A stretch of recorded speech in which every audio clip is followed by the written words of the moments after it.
Welcome to season 5 of Own Your Divine Light Show.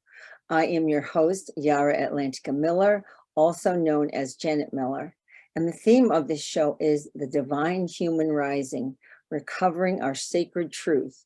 This show is an exploration of the secret truths that have been concealed from us. We are letting go of this old system that no longer works for us and has held us back from becoming the divine humans we are meant to be. Today, we are having the transcendent Ameera Beth Atlantis. That's how I introduced you. And if you want to change it, you can. Who will be sharing her divine truth with us so that together we can achieve the divine human rising.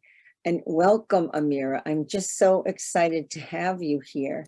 Thank you, Ashihi. That is the mermaid greeting. Oh, thank you, Ashihi. I love that. Ashihi. So let me tell everyone a little more about you. So Ameera Atlantis is a multi-dimensional teacher and healer for the return of the new Earth Atlantis rising. As an incarnated mer being, she serves as a bridge between worlds, the watcher in the earthly, I don't think I said that right. The watcher in the earthly. The water in the sorry. earthly. It's a typo here. I apologize. And it's all about bridge between the water and the earthly. I didn't double check that. So my apologies, the water and the earthly. And Ameera, her focus is to help restore the law of one and the 7 spiritual laws of Atlantis. And she is an advanced past life regression therapist and creator of the Atlantean light body and DNA activation, and the steward of the Temple of the New Atlantis. So many things I'm excited to talk to you about, Ameera. So welcome again, and so happy to have you here. Thank you, Janet. I'm excited to be here. Yeah, and your work is so multidimensional. That's the only word I can put with it, because of all the different bridges you are building to restore us back to the divine humans we're striving to be. So I kind of mentioned before we started, but I've always been connected to the mer people and the mermaids. I've loved water my whole entire life. I can't be away from water. And so if I'm near the beach, I'm in the water. I'm not sitting on the beach, I'm in the water. So I just always feel connected to the water. And that's my connection. And then I buy, of course, some mermaid paintings, and I have mer jewelry, and and I have some of your Andaras, which are spectacular. And I'm in the middle of renovation, so I apologize I don't have them here right now, but I should have, but I don't. But you have to go on to Ameera's shop that she has online. She creates beautiful necklaces, raw pieces of Andara. I mean, they're spectacular. And if you don't know what they are, I think Ameera will tell us a little more about them later. I will. Yeah. And so you talked about, as a mer person, the first time I heard you, that's what drew me in. I said, oh my gosh, this is a woman who actually can identify and validate that she's a mermaid. I mean, I listened to a few things about how you found out, and you had this incredible awakening, which wasn't an easy one, because you kind of went from unawakened to awakened, like Yes. one of those flash ones. You went right into it, and it was really intense, because you had no idea. You were doing the traditional lifestyle, family, married, being the mom, and driving minivan. Driving the old minivan. I never got a minivan. I refused. So, and who isn't curious and loves to hear about the magical mer people? I mean, we have so many stories about mer people, but they're not exactly the truth of everything, which I understand. But can you tell us who the mer of Mintaka are? So the mer of Mintaka, if you identify as a mer person, as an incarnated mer person, you may be from Mintaka. That's where most of the mer people originated from. Now, some of them originated from some other places as well, but that is the origin of my soul. That's where I came from. That's one of my places. Yes. And so most of the beings that I talk to who feel that they are incarnated mer also feel that they, when we start talking about Mintaka, which is, the blue planet, the blue water planet, They feel that that's where their soul home is. So when you want me, how you want me to go into this? Whatever way you feel drawn. Like, I Okay. know you've told your story a lot, but people love to hear stories, and it's Yes. it's like how they get to know you. And it's Yes. like it's the old legendary way of knowing people. I mean, Storytelling, yes, storytelling. yes. And I always love the gods and goddesses, and the mermaids are definitely the Right. goddesses of the water. Myth and Of the mythology mer and people. storytelling is how, eons of generations have passed on their stories Mhm. and their lineages. And so, we are in an era now where I believe we are meant to weave new myths into the timelines. Mm. Oh, I love that.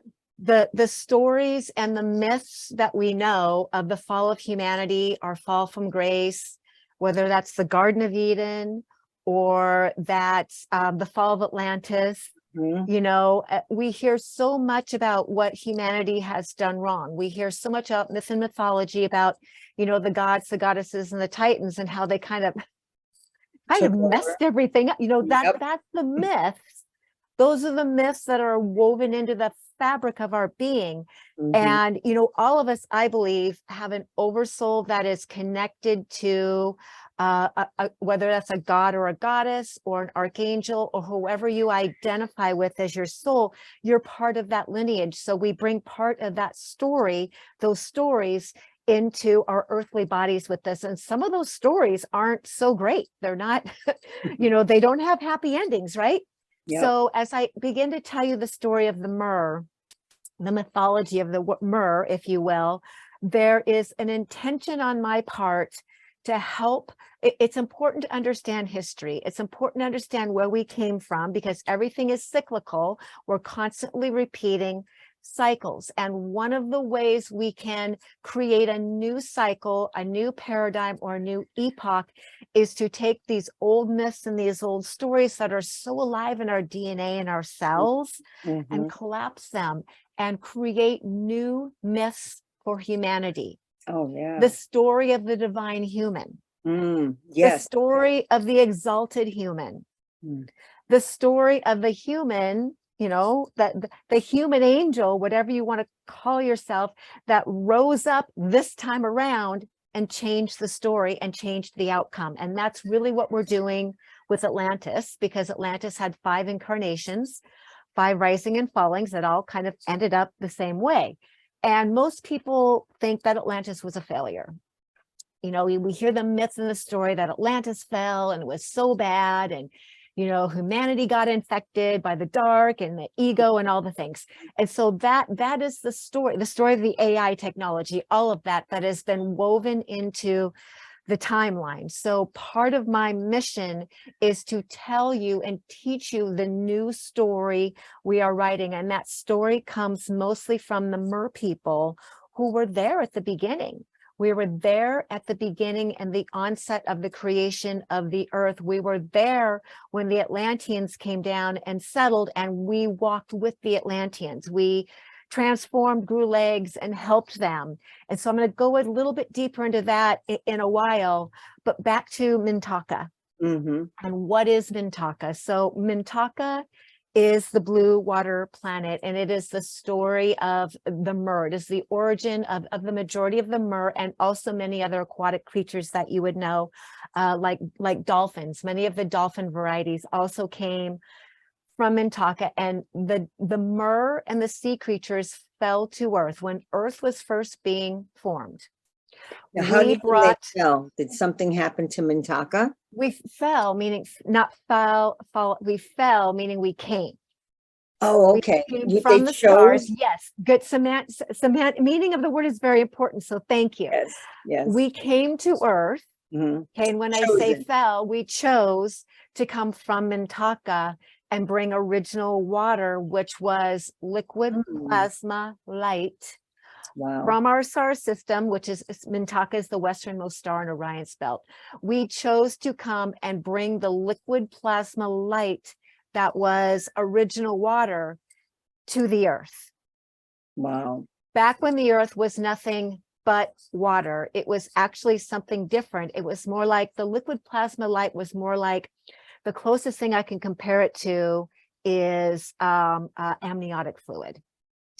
That makes sense. Sure. Something that is living, breathing, alive, has a little bit more density to it. It That sounds has very nourishment. nourishing. It Yeah, has there you go. nourishment. Yes, that's what it has. So Yeah. the Mer seeded original Earth when we came and we brought the waters. Wow. And Dr. Emoto talks about how water is from outer space. It's I never heard him say extraterrestrial. that. You know, that's so Yes. interesting. I didn't realize he said that, but that's fascinating. Yeah. Yes. So we fell to Earth and brought original water and brought the other sea creatures to begin to seed and nourish planet Earth. And I was one of those who came with the original Mer. Wow. Ooh, I mean, what kind of an awakening is that when you realize that you did that? I mean, that's an incredible awakening that you. Well, the awakening for me has been a progression, and the realization of some of these things has been a progression for me. The first time I saw myself or experienced myself as Mer was in a past life regression, maybe 14 years ago. I went because, I had just kind of come through the beginnings of my spiritual awakening, recognizing that I was more to be a mother and a housewife, shuttling kids around in a minivan, living in the suburbs. And I was having, all these things happen as what happens when you have a drastic spiritual awakening, the 2x4, and you start to read and you start to study and meditate and develop and remember all the things you forgot before you awakened, right? Yes, become a voracious learner. Yes, exactly. So part of my journey was, as I would meditate daily, my arms one day began to move in my meditation chair, and they began to do these graceful, swimmy motions that were involuntary of my asking my arms to do it. They would move involuntarily, and I was very amazed and like, what's happening, right? And I soon found out, just allowing an opening to it, this entire energy moved through my entire body, like my whole body would do this. And I was in the awe and wonder and a little bit scared, all the things. And I found that if I just allowed my hands to go around my children or the person I was married to, I would calm them. Headaches would go away. They had a kind of a soothing and a healing effect. So of course I went, what is this?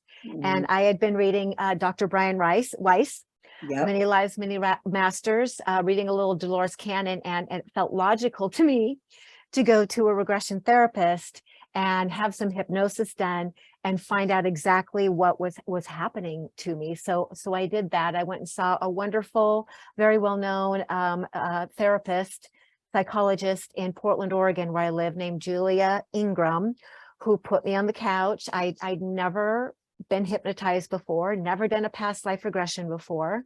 She puts me on the couch. She talks me down into the trance, and immediately I am writhing somatically on her couch, doing this, swimming down, down, down into the ocean, exclaiming, I'm a mermaid, I'm a mermaid. And at that time, I didn't even know mermaids were a real thing. Right. So I'm making this declaration, and I'm doing this on her couch, and in my back of my mind, I'm thinking, this woman is going to think I'm insane, right? She's going to think I'm crazy. Yep. So I'm sitting down, and I see this underwater city that is covered by a dome, and everything in my experience oddly was cartoonish. I looked like a cartoon. Atlantis looked like a cartoon. What I thought was Atlantis looked like a cartoon. And I thought, how can this be real? Like, am I remembering a cartoon? But she just encouraged me to stay with my experience. Well, it's what you know. Go with it. Yes, you know about the Little Mermaids. Yes. And yeah. And that's what makes you think you're making it up, because, okay, I've seen this, I know what this is. Yes. So I just trusted myself. I went with it.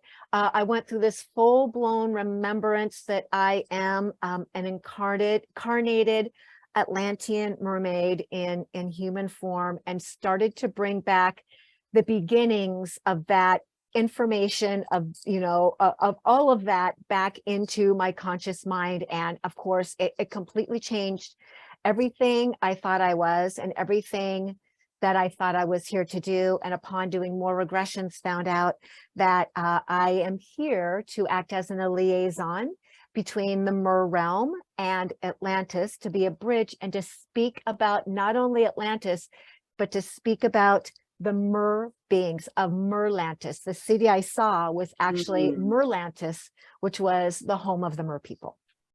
Yeah. So are your guides Mer people? Do you have a lot of Mer guides? I do. My oversoul connection is Yemaya, who is the African mother of the fishes.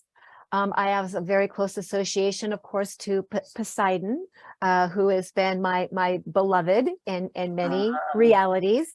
And then, you know, the Nereids and really all the Mer people are my family. They're my Ohana, and my guides in my human experience who have come forward to help me to remember who I am and more about what I'm here to do to help the planet.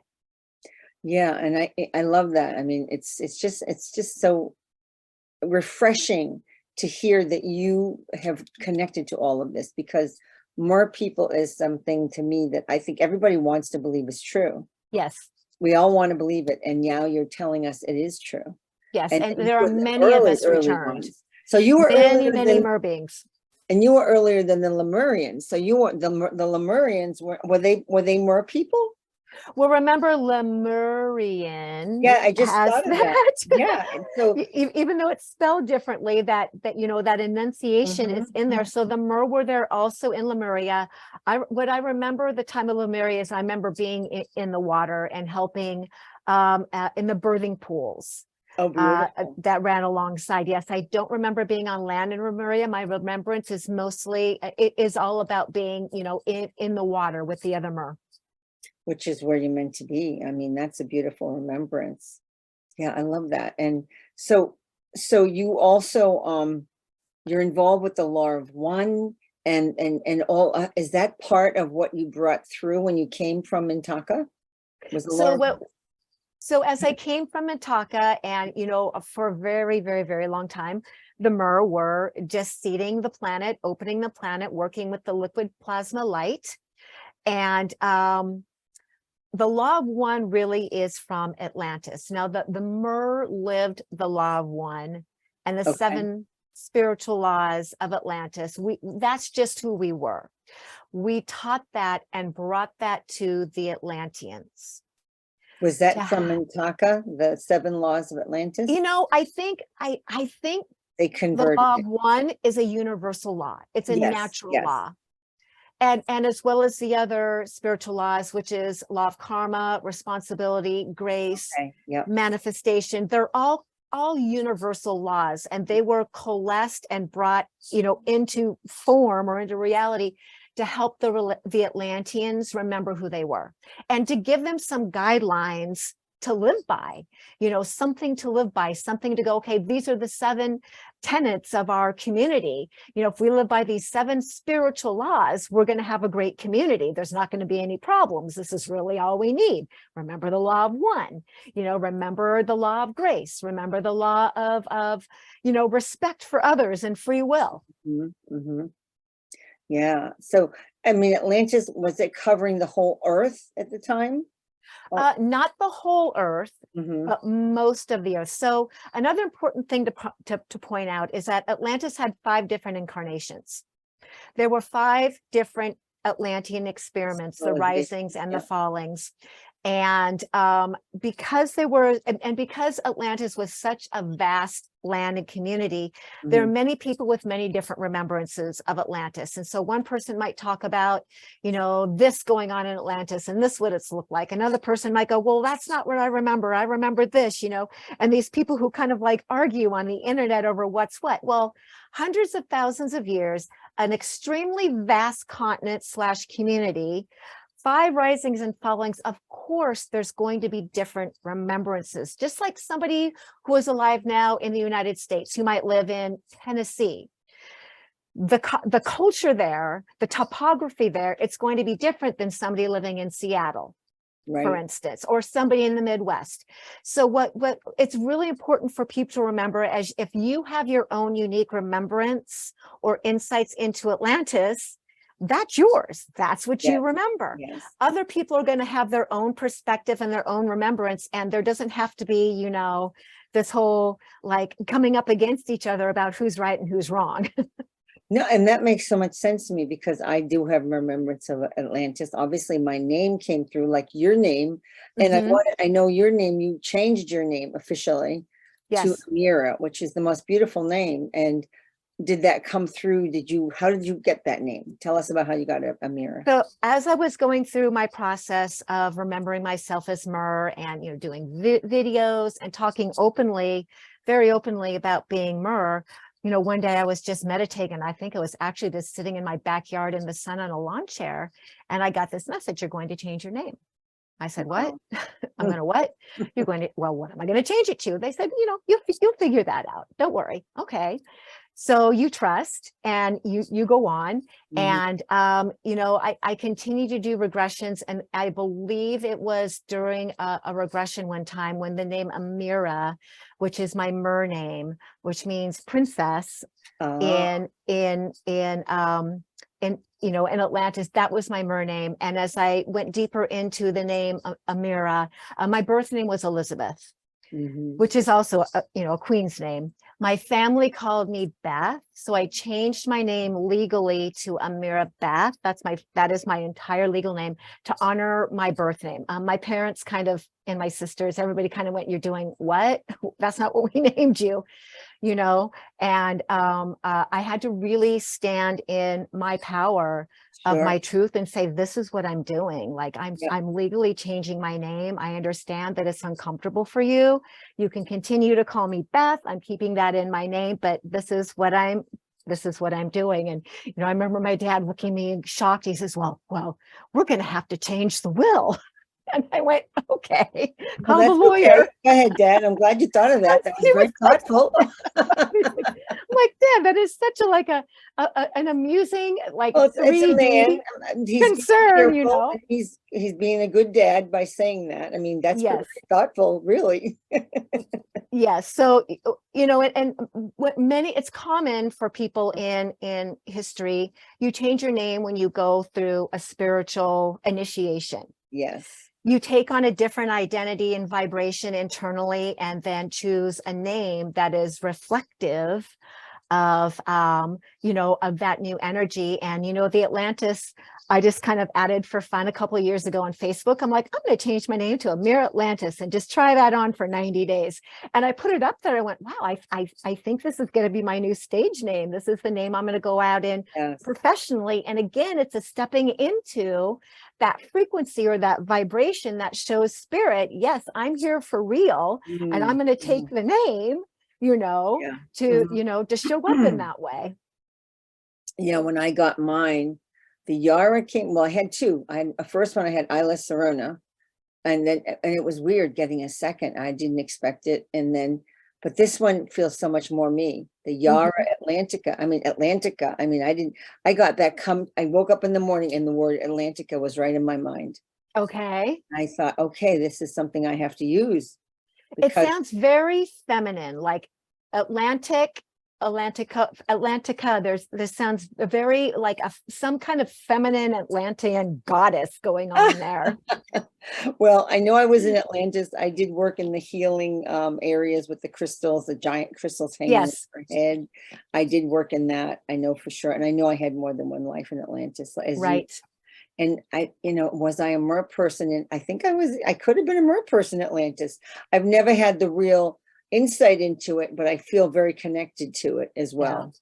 When you talk about it, I mean, so you were telling us how you saw Atlantis, the Merlantis in the dome. Yes. And it's cloaked, and I know you wear something to allow you to see it. Yes. So the deeper I went into, you know, the story of Merlantis and the story of my soul, you know, and one of the benefits of doing past life regression therapy, and that's why I became a past life regression therapist, because it helped me so much, is you start to really develop your own stronger channel, not only in the trance, but out in the real world.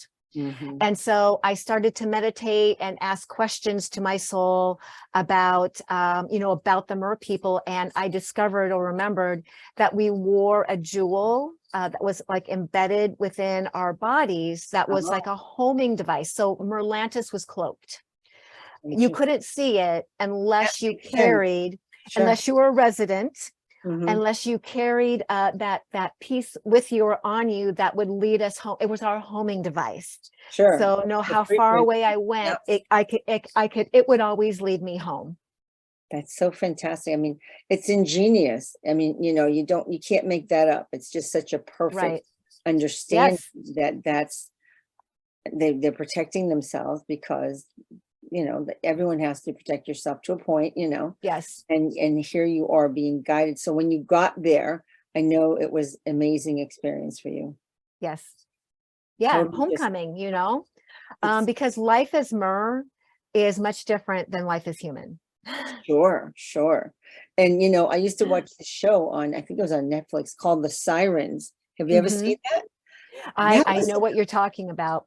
But it's the closest to what you talk about when I've heard you talk on different things, how the mer women, I mean, the mermaids and the mer people don't look exactly like this Hollywood version. No, No, they're very much more fish-like. fish-like person, exactly. Yes.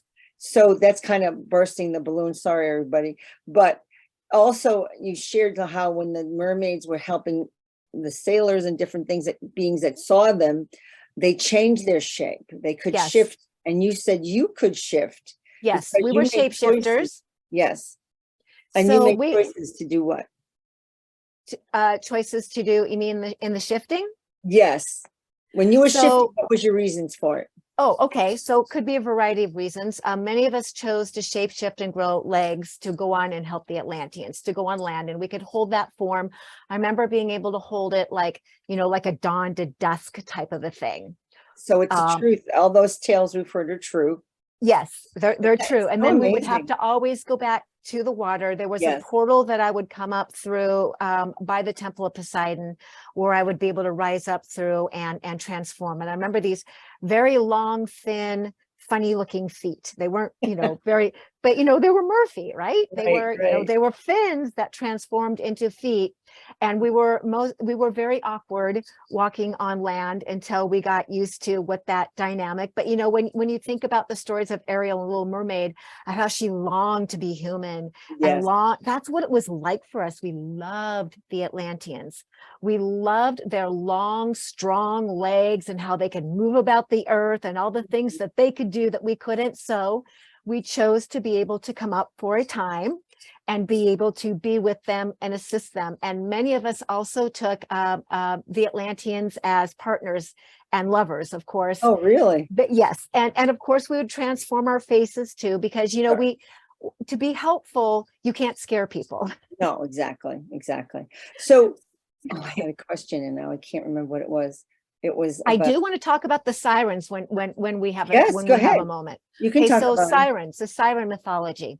About these creatures who would come up and they would look as these beautiful women, and then they would go teeth and fangs and they would eat the sailors. Oh, Those are not, they would do these horrible things. Those were not true mer. Those were the hybrid mers that were created in the Atlantean experiments. oh, really? So Wow. there was, many genetic experiments that took place in Atlantis. And I have an aspect of my soul that took part as a scientist in those melding of genetics together between creatures to see what would happen. And Sure. for those creatures, it was a horrible experience. Mm, We did not take into account that being has a soul, has, all the things. We did it in the name of science. And I have, like I said, I have an aspect of my being that participated in that. And that's part of my, karma, and part of what I am doing here as a healer and a speaker to heal the totality of my soul. Many of us are not only healing our ancestral lineages, mhm. we know that we hear a lot of talk about that. We are also healing our other aspects and other dimensions who are responsible for nefarious acts. We are all perpetrators.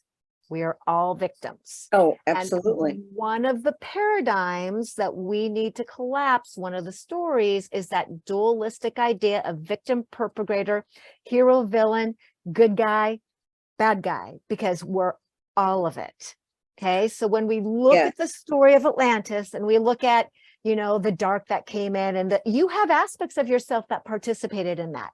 You have Yes. aspects of yourself that were on the other side, that Mhm. were the healers and teachers and the quote, good guys. So the sirens were a product. They were an unnatural, inorganic product of trying to create a mermaid. Because anything Wow. you try to create anything against the organic Nature. nature of God, right? It's not going to come out well. It's not going Yeah, to end you well. don't think of that. I mean, they're doing it today. I mean, cloning Yes. is sort of, it's like, it's Yep. probably out of control, and we just haven't seen it all. Yep. It's not in the forefront to all the mainstream people. Well, it's been going on for a very, very long time, probably some decades. And so anytime, you know, in the news or in science, when they tell us they've discovered something or they can do something, they've been doing it for 20 years.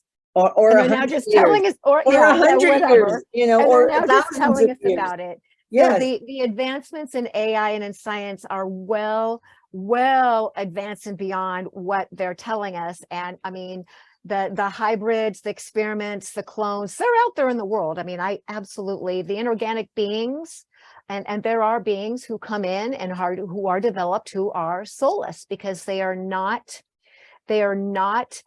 do not come from the essence of divine creator. They're manufactured. Is that what they call an NCP? What's an NCP? I think that's the proper. I'm just learning about this. It's like a non-person. I can't remember the exact description of this person. There's a particular person who's talking about this online, and it was a whole new concept to me, that there are people, there's a lot of people on our planet that aren't actual people. They don't have a soul. Right. Now, is that a strange thing to actually hear and then to understand? And she said that it was a huge amount of people, like it could be 75% of our population. You know, I've heard those numbers too, that the majority of the souls on this planet are soulless. The majority of the beings are soulless. I don't know. I'm very conflicted in trying to like say whether I agree or what the percentage is, but I think it's higher than we know. I do believe it's higher than we think or know. 75% to me feels a little bit. It's high. It's kind of high. Yeah. I would hope not. Let's put it that way. Yeah, that's kind of terrifying, to be honest. It is actually. That's when I heard that number. I said, "Oh, don't say that. That's not. I don't want to hear that. I don't really want." Yeah, that's lightly terrifying. Yeah, and the point is that no wonder, I'm thinking to myself, well, then no wonder so many people can't wake up. Yes, right. And no wonder there is so much cognitive dissonance, and disassociation, and people who really are truly swept into AI programs and the inorganic and all these unnatural, you know, things happening because their soul can't do it different. They just can't do it different. That's quite an awakening to that thought itself. Yeah, it just blows my mind, actually. You know, and there's also a lot of talk in the spiritual world between channels who say Enki and Lo. One's a good guy, one's a bad guy. Oh my goodness, that one drives me insane. Yeah. You know, and it does a little bit me too, because here's my thoughts on, again, the victim perpetrator, pitting one against the other, the good brother, the bad brother, the Cain and Abel scenario is it is a distraction.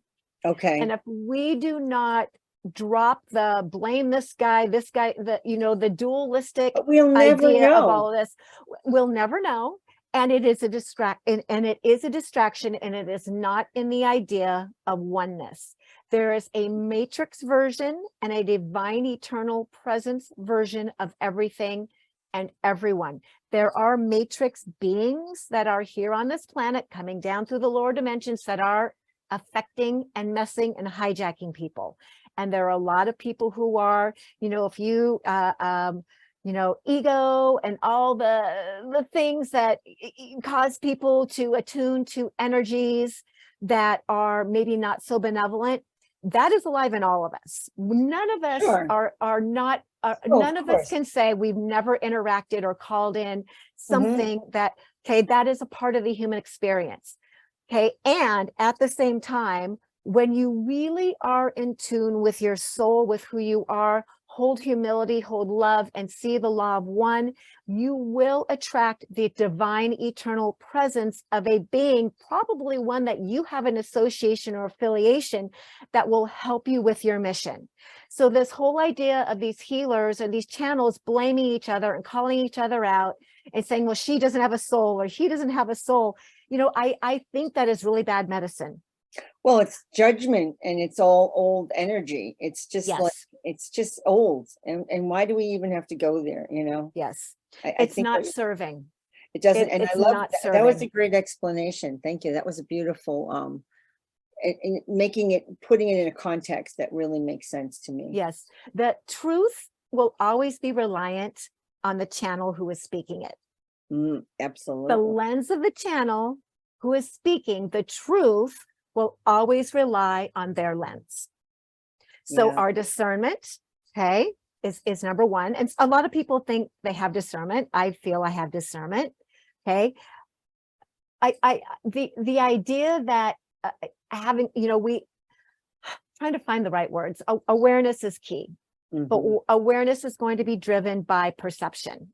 And awareness Yes. is going to be driven by our own internal triggers, Mm, wounds, and life experiences. absolutely. We are all vibrating towards something different.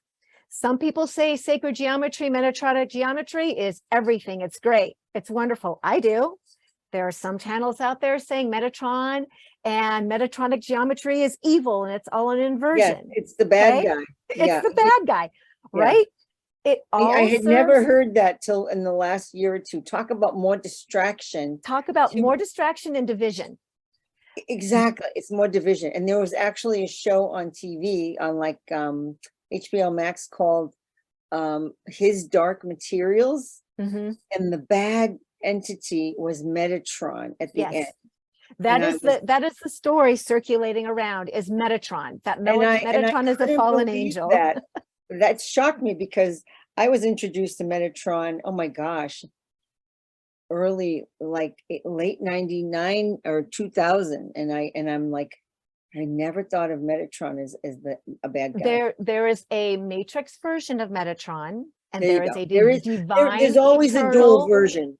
presence. My experience with Metatron, who has been a guide in Mhm, my life for mhm. many, many years. And for those of you who know me, you know I have a sacred geometry clothing company Right. with Andaras in it, right? Sacred geometry, I mean, it's all tattooed all over my body. It is a foundational cornerstone of my teachings and my lives. And Metatron and sacred geometry have been nothing but a blessing to me. So the channels we're promoting are attuning to, because yes, it's true. Every symbol, everything can be reversed and inverted. Every being has an Absolutely. Yes. inversion.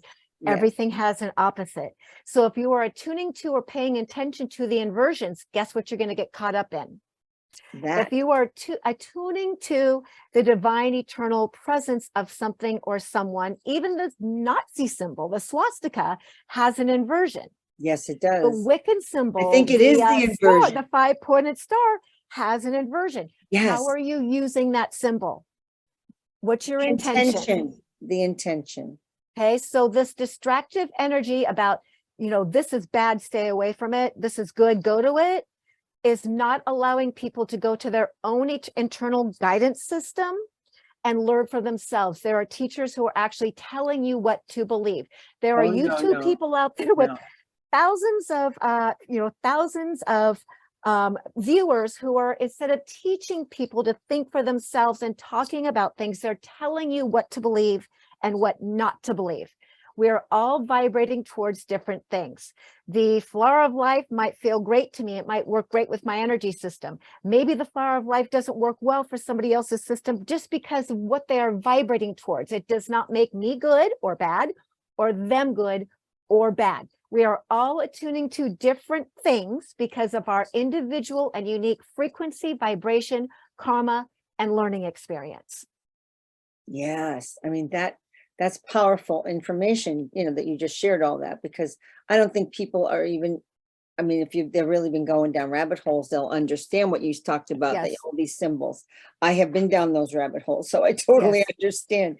So, and it's good for people to hear it, because now they can go and check it out if they want to. If they don't Yes. want to, just, you have to go internally, like you're saying, and check in to see whether it's in agreement with your soul. You know, and when a channel, I'm just going to say a little bit more about this because Yeah, go ahead. obviously I'm triggered. When I hear these channels talking about the flower of life as the daisy of death. Ooh, Okay. Yes. I've never heard that. What kind of fear are you imparting? What kind of a program are you putting into the collective when you call something the daisy of death? You have people who have, flower of life tattooed on their bodies. They work with it, they draw with it, they, all kinds of things. And all of a sudden you're telling them this. I have literally had people email me in a panic, said that, Sure, this certain channel said this about the daisy of death. Is this true? And I think, oh, what is this? What are you doing? Like, what are you trying to prove? Or how are you trying to hijack people and move them into a fear paradigm for something that is absolutely a mistruth?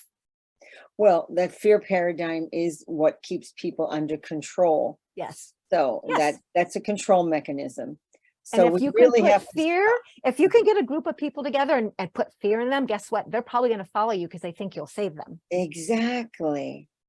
Exactly. So this is what everyone listening has to be aware of. Anything that causes fear, you have to step out of that fear and look at it from a higher view Yes. and say, do I really believe this? Does it really ring true for me? I have to do it all the time, constantly.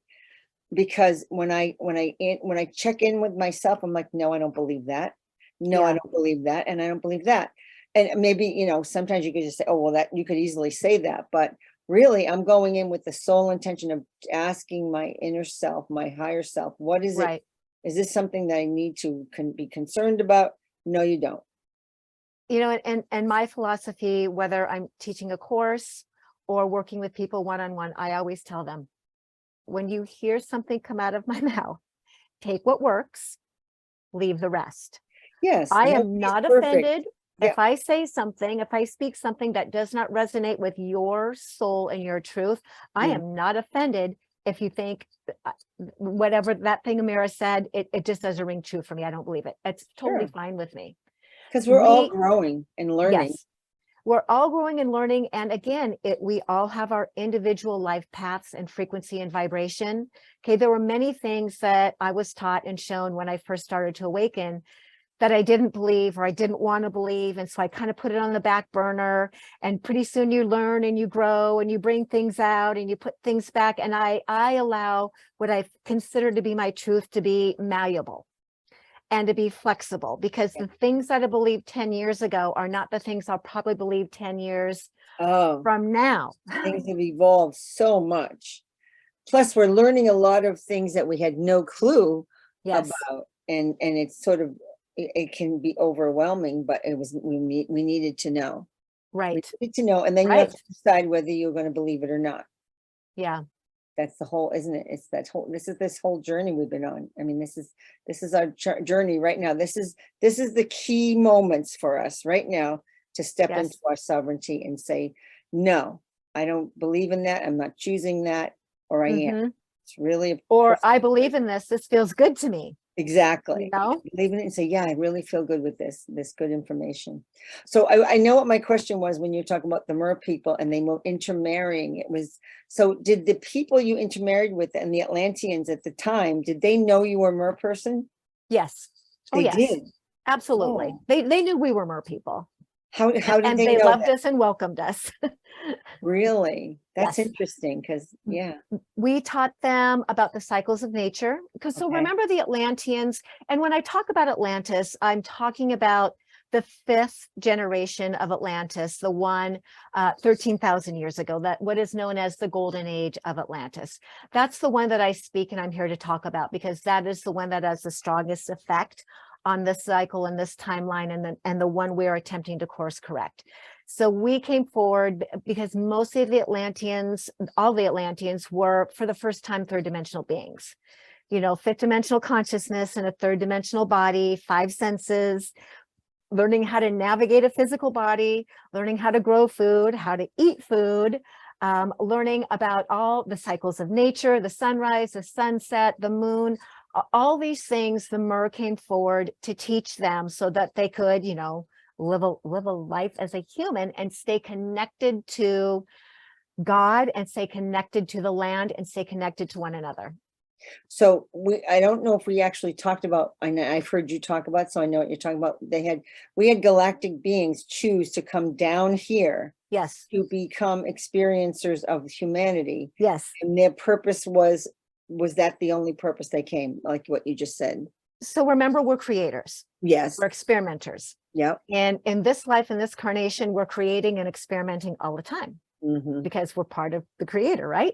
So I imagine it would get a little, you know, boring being a fifth dimensional, sixth dimensional type of being and having the same types of experiences all the time.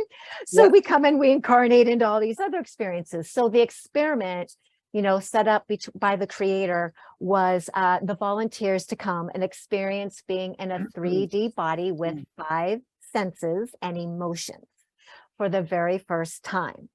And to see if we could do that, okay, and navigate a physical reality while still remembering we're part of God. Yeah, and that's what we're in right now, aren't we? So we're in the return of Atlantis. We're like you said that. I've heard you say that. We're in the return of Atlantis, and we are here to correct, like you just said, course correct. Yes. And so where do you see us now? Where do you see humanity at this point? So I'm going to just touch back into the course correction real quick. On December 20th, the winter solstice, 2020. Remember when we had that Saturn and Jupiter conjunction, the big one? Okay, we entered into the Aquarian age officially. Yes, or what that conjunction between Saturn and Jupiter, which great mother and great father, right? When they came together, that was the centrifugal center point that we passed through that began to course correct and reverse the spiral of Atlantis from the fall 13,000 years ago. Oh, you know, I heard you say that, but I didn't quite grasp it yet. So now I get it, because that was what they've all been talking about. We were going through the center of the universe. And that was the actual point where we did it. That's where we did it. And that's where we began to reverse the spiral of the fall and course correct humanity. Wow. Now, the good news is it's not going to take 13,000 years to go back. Good to hear. Yes. So we've had this, you know, slowing down. We go through the centrifugal energetically through that center point, and we began this long, slow reversal process that is going to speed up. And one of the things we're going to find as things start speeding up, you know, as the United States just went through its Pluto return. Yes. We are going to have Pluto over the next couple of years or so going back and forth like a pendulum between Capricorn and Aquarius. Capricorn is structure and order, government, finances. You know, Aquarius is the new, the innovation, the, you know, bringing out the new. So as a pendulum and kind of wrecking balls, I kind of see it sometimes as a wrecking ball going back and forth, we're going to see the continued collapse of, you know, we just had the collapse of a few different financial institutions. Yes, yes. We're going to continue to see the deconstruction of our core, you know, of all the things, all the castles built on the foundations of sand happening. I call it the creative destruction. Where everything in God and life, everything in nature is a cycle. Create, destroy, recreate. Spring to summer to fall to winter is the destruction, the creation with a new spring. Everything is a cycle. Okay, we are in a cycle of creative destruction. We are deconstructing to go into the new creation, and we're kind of on that line or that balance of where we're doing both at once. We're dismantling and recreating. Okay, so if we want the recreation to come through, and remember, people like you and I, we are the reconstruction crew. Yeah, we are the recreators. Yes, right. Yeah. Okay, but the destruction has to happen first. If we want to rewrite a story, if we want to create a new paradigm, and ultimately go into the new Earth, Atlantis, we have to pass through that eye of the needle, okay? And we have to be okay with the letting go. When Atlantis fell, when the fifth and final fall of Atlantis occurred, and which was all pre-planned, by the way, because if we have an experiment, if you have an experiment, there's no experiment without a variable. If it's all same, there's no experiment. Nothing changes, right? Yep. Okay, if it's all love and light and all utopia and all holding hands and singing and law of one, okay, which is great, there's no experiment. The real test or experiment to see if we could hold our fifth dimensional consciousness was the allowing in of what we call the dark element. We all knew before we came that this was going to be the experiment. We were not victims, okay? They were not the perpetrators. We knew it was going to happen. And, you know, we come through the veil of forgetfulness because we're human. We don't remember it's going to happen. There were many healers and teachers who did remember, okay, this is going to happen. We have to prepare the community. We're going to go through this rite of passage. And ultimately, everyone's going to remember we're connected to God. We're not going to fall into ego. You know, that was the hope anyway. And we're going to be able to make the experiment be something successful, that we're able to retain our fifth dimensional consciousness, and Atlantis will succeed. Atlantis will become exalted this time around. So the dark element comes in and all the things happen, the AI, the technology, the scientists, the corruption, all the things start to unravel and unwind. And of course, because the people of Atlantis don't remember, this was the plan, most of them fall into the trappings of what's going on and go into fear, into panic, and all the things that make us rightfully human emotions. We forget that we are eternal beings. We are eternal beings. There is no death. Yes. And upon the fall, the actual going down of Atlantis, there was much panic and mayhem.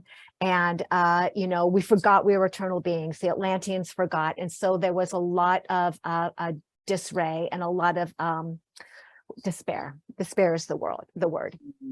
And I'm going to go back and speak about despair real quick once I finish my little tangent here. So Atlantis, you know, Atlantis goes, the waves come in, the Atlantis sinks, all the things we hear about, and it was okay because we're eternal beings, right? But the dark did something they weren't supposed to do. They weren't supposed to go in and whisper in the ear of every teacher, healer, priest, priestess, and I work with a lot of healers who have this program. It's your fault, they said.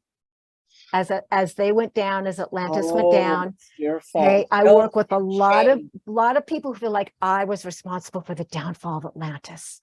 It was me. I had that program, okay? Because I think we all have, because element blame and the shame and the guilt. Just as Where we do went we get down, the guilt from? We're always with guilt, and this and the despair.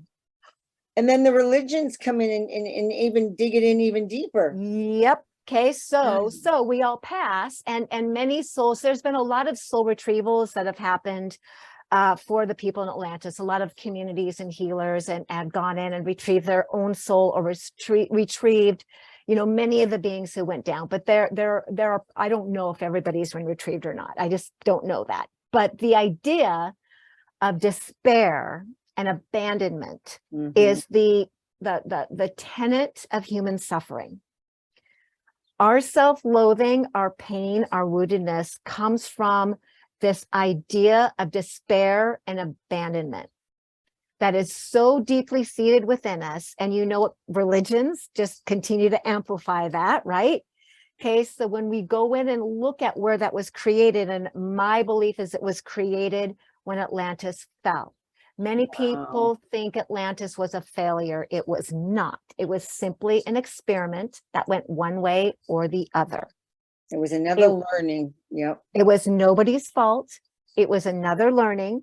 And so as we come back onto this spiral, and we seem to be repeating many, many things that are happening, it is very important to remember that we are eternal beings. Every soul has its own path and time lock here on this planet for as long as you and I will be here. That's been predetermined. Some of us are going sooner than others. So Yes, we've families, so already seen groups, so some of that. contracts, Yep. all of that. And we'll continue to see that. I believe this is a water planet and we are going to go back to becoming a water planet. That's I an don't know when. unbelievable- you know, all I can think of is the Waterworld movie with Kevin Yes. Costner. Yes. We're going to go to that, huh?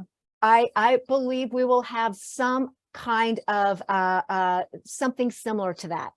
How much land masses will be left? I don't know. You know, there's a lot of I checked in seers. on that because I heard you say that, and I said, Mhm. well, there'll be more land mass than you think. That's what exactly what I was about to say. It is not going to be as drastic, in Right. my understanding, as what was once foretold, and that's because of the work we've We've been doing. shifted it. Yes, Yes. there will See, be this is some, what it takes. and Yes. as the land masses fall, guess what? Land masses are going to rise. Yes, because everything, it keeps shifting right now, and they keep telling. I mean, I remember reading, you know, don't buy anything near the ocean because the oceans are going to rise. But then you hear like some people, the wealthy ones, buying all the land by the Yes. ocean. It's like, What do they know that? What do the elite know that we don't? Right? why is it they tell us not to do it so that now we leave it all wide open so they go and do it? It's like, really? Well, and also they might be doing it because their sole contract dictates that they will fall with the land masses. Well, this is part of the karma, isn't it? Yes. I believe I will always be where I'm supposed to be, and I will never be where I'm not supposed to be. That's a very good thought, and it's a The very eternal yes, the eternalness of my soul tells me that it's okay wherever I am. My soul contract is my soul contract. And if I am to depart this planet earlier than later, that was my soul plan. And You're I am at peace eternal. with it. You're at peace with it. And I've gotten to that point myself because, yeah, you know, when you say we're an eternal being, that means that when you die, you're not really, it's not over. You're Right. you're in essence now. You don't Yep. have a body, but you still have a soul essence that keeps growing and learning on the other side. Correct. And then we prepare for a new experience. Exactly. Exactly. Yeah. Wow. I mean, that's incredible information and very powerful. I mean, you got that through meditating and just connecting and Yeah. And just, you know, I will, you know how it is. Sometimes you're doing nothing and you get these inspirations and these absolutely. downloads. Yep. Sometimes I'm writing, you know, I write a lot on Facebook about Atlantis. I'm writing a book on the great kingdom of Atlantis. And sometimes I'm just tuning in and, you know, the words and the memories and all, it just flows. It just comes through me and goes. Again, I've done a lot of regressions into this information, a lot of going into my soul history. And, you know, you just bring that all together. And even when I talk to people, like when I have conversations like this, sometimes I'll get new information or someone will ask me a question that I've never been asked before. And I'll go, oh, well, that's, you know, and then new information comes in. Yes. Yes. Are you connected in any way to Egypt? Egypt, of course, was once covered by water, as was all. We know this because of, you know, what the shells and all the things that have been found. I know that I have a connection somehow, some way to Egypt. I haven't explored a lot about that. I feel like I'll visit there one day and probably go, you know, and there it will all, you know, there it will all be. Yeah, I feel very much connected to, you know, Africa. To the Eye of Africa, which is said to be the center point of Atlantis. I feel very connected to, and I've yet to visit there as well. I did go to Portugal last year and visit the Azores, which is so super Atlantean, and Madeira, and pick up on that great father energy, which is related to the great mother energy of the Hawaiian island chain, which is where I live, and kind of bring all that together. So, you know, visiting these little pieces and going and picking up and expanding. And I hope to do a lot more of that this year. Yeah, that's exciting. I mean, travel always opens so many new doors to everything we have done. I don't know how far we've gone, but we're moving on here into some time, but it's been so interesting. I mean, I know you've talked about your connection to Yamana, and I loved how all right, tell us about your connection. So Yamaya Yamaya. And there's different variations and pronunciations of her name I depending never on, heard it on what until I heard what you your say it. cosmology is. So the Mhm. Cubans honor her, the Brazilians honor her, the Africans honor her as the mother of the fishes, and so it'll be a little variations through different cultures. She is, she is the mother of the fishes. She is the goddess of the surface waters, and I have an association. She is my oversoul. I am part of her. She is part of me. There are many women who also are, and maybe some men too, who have an association with Yemaya, just as there are a lot of women who have association with, say, Mary Magdalene, Yes. or Metatron, or Archangel Michael, these great beings. And I believe all of us have an association with a mighty being. Yes. That we have an aspect, they're part of our oversoul. So Yeah. I have a soul, I am a part of her soul stream with a particular mission from her energy to bring forward particular information. I am not the only one. How do I know I'm not the only one? How do I know that I am not the Yemaya walking around in the flesh? Well, I haven't learned to walk on water yet. which tells me, there are many people out there who say, I am the official, Ra or Horus. Well, if you are going to claim to be the only aspect of a being, you better be throwing down some big ass miracles. You better be able to produce some things that are God or goddess like in some extreme ways. Okay. We are meant to be great beings, but also humble beings. I believe you and I have all kinds of superpowers that aren't turned on yet. Like, I know I can walk on water. I know I can do these things with water, right? I know, but I have not remembered how yet. And I believe we haven't remembered some of these things because, maybe we need to wait until we are really humble enough and evolved enough to handle it responsibly. Exactly. Because if I can learn to send a tidal wave across the ocean somewhere, I better not be doing it because, I'm having a temper tantrum. Yes. Or because Perfect analogy. We have to be mature. We need to get into what I call the spiritual maturity to be able to maturely handle these superpowers. Right. Not anyone can just have that. You've got for benevolence. So, all of us have these connections. We always have these abilities in our DNA that I do believe that we will remember and bring forward as we continue to evolve. But, any channel who wants to say they're the one and only, that they're probably working through a little bit of ego. I mean, it's impossible anyway. It's impossible. I could not hold all the light that is contained by Yemaya. My physical body could not contain that. We would blow up. Example. Mm-hmm. Yes, right? And I totally agree with that. And I loved how you connected Yemaya or Yemanya to was it the Mother Mary? Like she's connected to Mother Mary.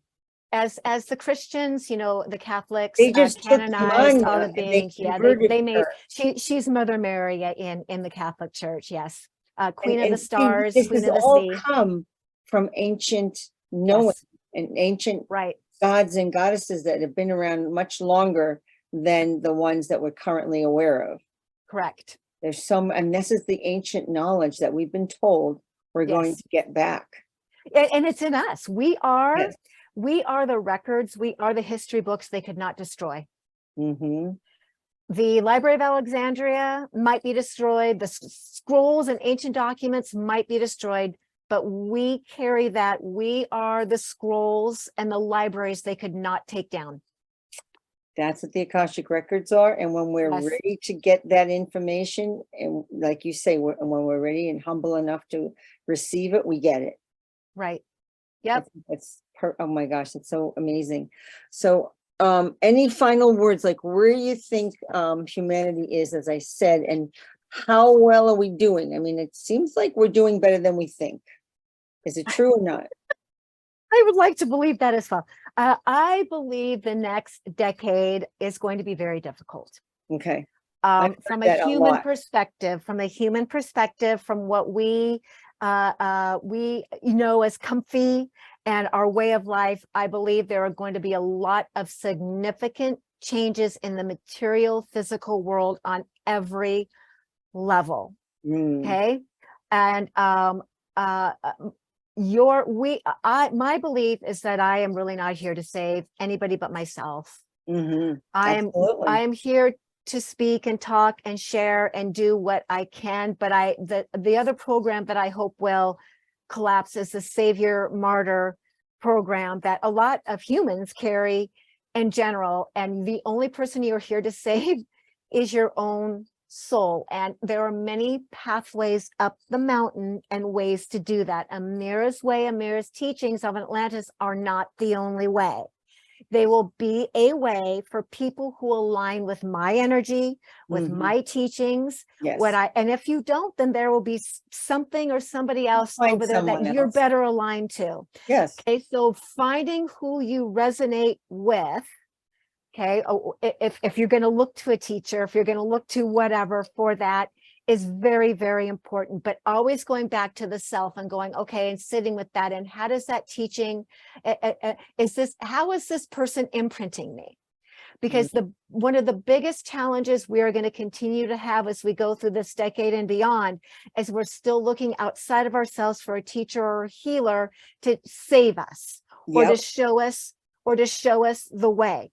Sovereign human beings, okay, from my perspective, we take it all as information. If it rings true with me within, and that teacher is not trying to teach me, tell me what to do, who I am, okay, allows me to discover that on my own, fall down, stand back up, no judgment, okay, that is going to be your individual way through this eye of the needle. I believe we will see a fall of many land masses. We will see a fall of structures, communities, and many people. Their